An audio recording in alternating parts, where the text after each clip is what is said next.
Hey guys, in this tutorial I'm gonna be showing you how to make one of these firefrog colors that I've come up with recently. And yeah, I hope you guys enjoy this little tutorial of mine again.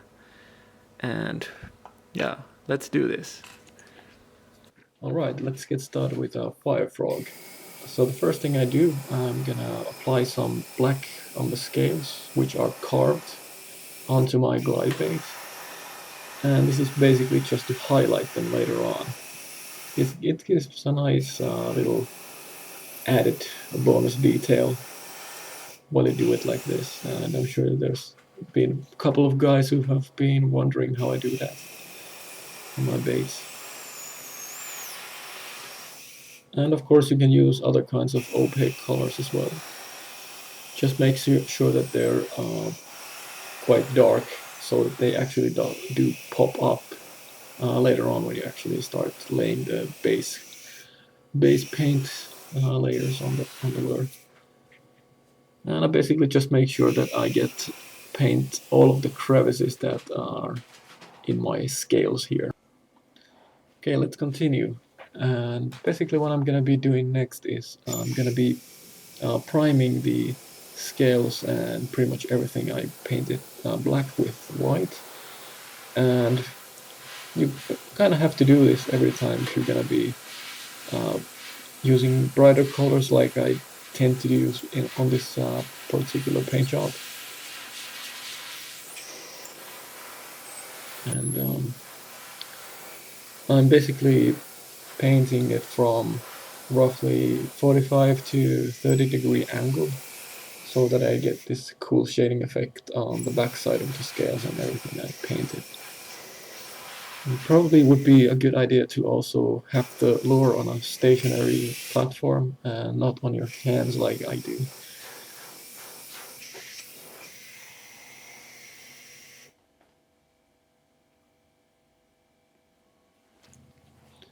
Okay, now I'm gonna start adding some fluorescent yellow on the sides of the bait, and like before I'm keeping this angle of roughly 45 to 30 degree angle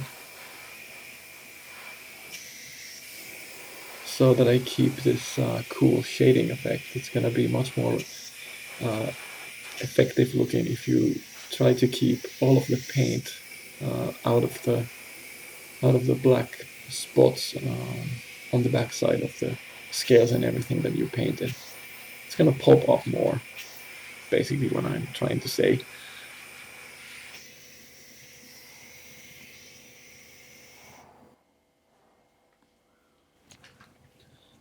I'm gonna start adding some green on the back side of the bait and a little bit on the sides as well.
And the next order of business is to add some bright orange or fluorescent orange. It seems like I have a glock in here. It seems to happen a lot with this paint for some reason. I guess the paint pigments are much bigger on this paint than on the others, so it clogs more easily, which is annoying.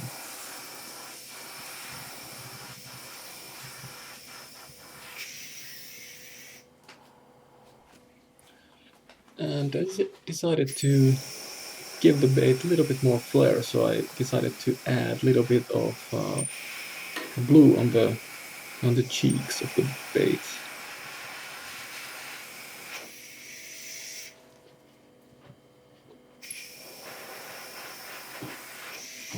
It definitely isn't necessary, but looks cool.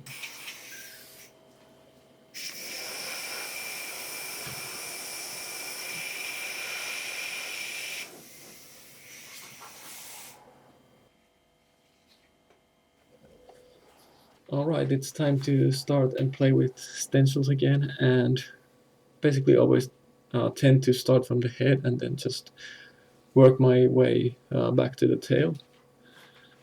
And if somebody is curious how I do this stencil, it's basically just normal copy paper, and then it's just a matter of cutting with carpet knife or something similar.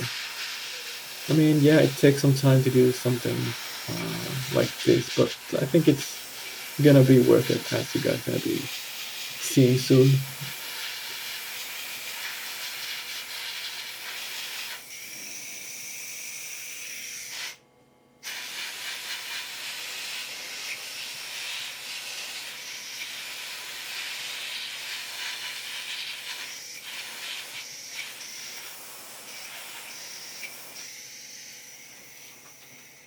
Okay, let's see what we have here.